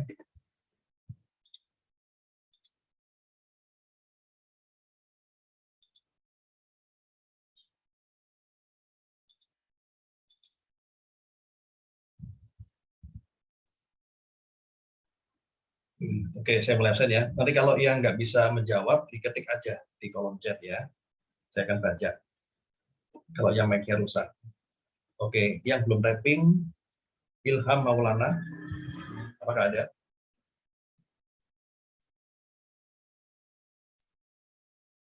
Tidak ada ya. Jadi saya tidak hadir. Berikutnya Muhammad Ubaidillah. Muhammad Ubaidillah. Tidak ada. Oke, selanjutnya Arif Rahman. Arif Rahman tidak ada ya.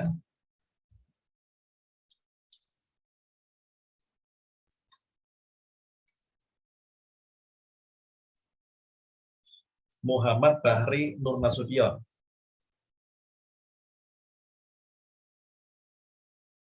Muhammad Bahri Nur Nasution tidak ada.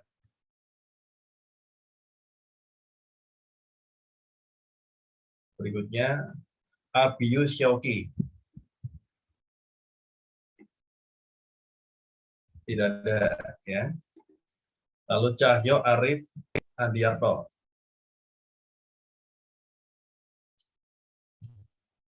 Tidak ada. Oke. Raihan Saki.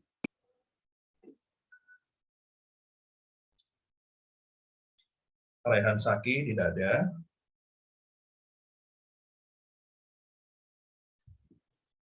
Joshua Pujion.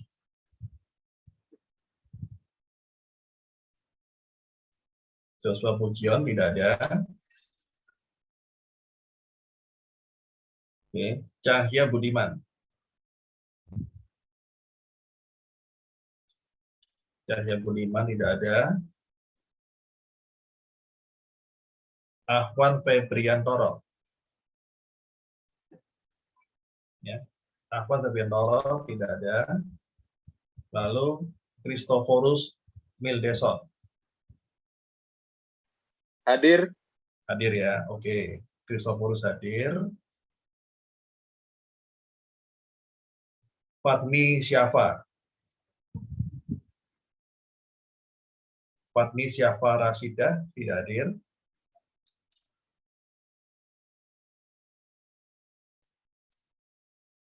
Oke, saya ulang ya. Tadi yang tidak hadir, mungkin ada yang kelewat ya. Silakan nanti diketik atau jawab ya. Ilham Maulana ya. Ilham Maulana nggak hadir. Lalu Muhammad Ubaidillah. Arif Rahman. Muhammad Bahri Nur Nasution. Abiyu Syauki Syuja. Cahyo Arif Andiarto. Raihan Saki. Lalu Joshua Pujion. Cahya Budiman. Ahwan Febriantoro. Lalu Fatmi Syafa Rasidah. Ya, itu aja ya. Oke, kalau nggak ada yang menjawab, berarti artinya saya simpan absennya sekarang.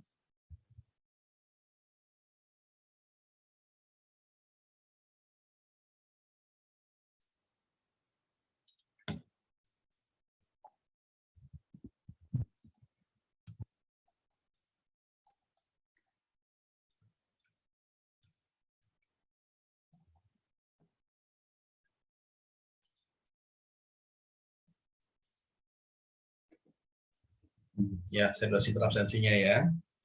Nanti pertemuan selanjutnya kita ketemu di hari Senin dan Selasa ya. Untuk 3 kelas ini ya. Ada yang Senin, ada yang Selasa nanti. Oke, pertemuan saya akhiri ya. Selamat siang semuanya.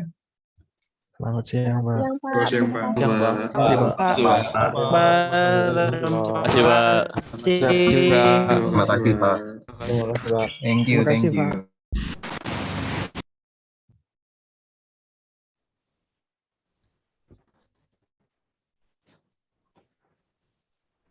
Thank you.